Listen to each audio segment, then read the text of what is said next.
বলছিলাম কি, একটা কথা মাথায় রাখবেন, যার পেট ভরা, ক্ষুধার্ত না, সে যতটুকু ভয়ঙ্কর হইতে পারে তার একটা সীমানা নির্ধারণ আছে।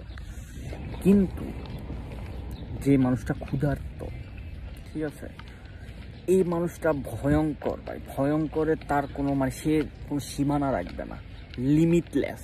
এই মানুষটা এত ভয়ঙ্কর হবে যে লিমিটলেস।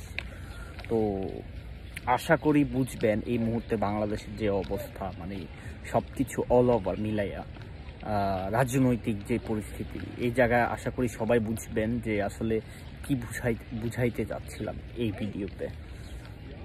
আমি আশা করি আমার বাংলাদেশের মানুষ enough mature, enough educated to know this, how to deal with that. আর বাকি তো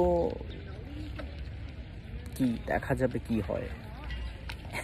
বিষয়টা এমন হয়েছে, এক চোর গেছে, আরেক চোর আসছে সেলিব্রেশন করতে, প্রিপেয়ার হইতেছে আর কি, ভবিষ্যতে কিভাবে লুটপাট করবে।